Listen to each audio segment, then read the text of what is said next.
suited up. I'm Tyler here with my partners Ethan and Michael.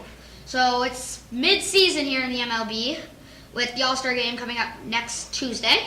So we're going to talk about some of the studs of the season, some of the duds, and some of the things. So what team surprised you the most? Well, I have to say the Tigers, especially due to Max Scherzer, and they've been able to hold off the division and the Cleveland Indians very well. And Max Scherzer, 13-0, he's looking to be 14-0 ever since Clemens from 1989, and I have a good feeling that he may be able to tie up that record, and I'm expecting him definitely to be a starter in the All-Star game. What about you? What team surprised you? I have to agree with you about the Detroit Tigers. I think they did a lot better than most people expected. I personally thought that they were going to have probably a worse season than last year, even though they made it to the World Series last year.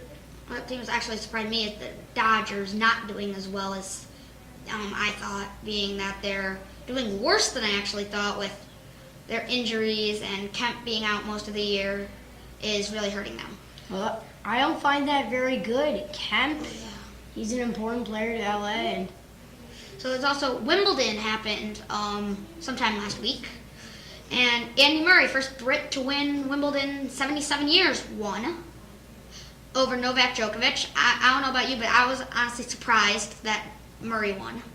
same thing. I mean, Djokovic, he's a very good tennis player, and I'm a bit surprised about the result in this year's Wimbledon, actually. What do you? Well, I'm surprised that Andy Murray hasn't moved up to the #1 spot in the worldwide rankings, despite the fact that he's beaten Novak Djokovic in the Wimbledon. Okay, so, and there's also been NHL. That's a big splash with a bunch of free agent signings, probably most noticeably Jarome Iginla signing with the Bruins from the Penguins. Also been a big blockbuster trade between the Bruins and the Minnesota Wild. Louis Eriksson going into Boston. Do you think it was a good trade for Boston? Well, I wonder if Boston can be good with the brand new player. The new player that they Louis got. Eriksson. What about you? Do you like the trade? I think it's an okay trade. They probably could have done better for themselves with such high-value players. I honestly don't like the trade. I think Tyler Seguin is way better than Louis Eriksson. And those are the two big guys in the trade. That is not a good trade in my mind for Boston.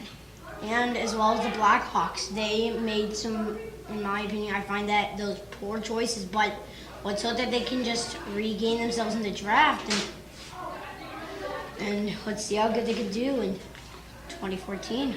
And that has been all suited up here on ESPN and Sports Talk Radio.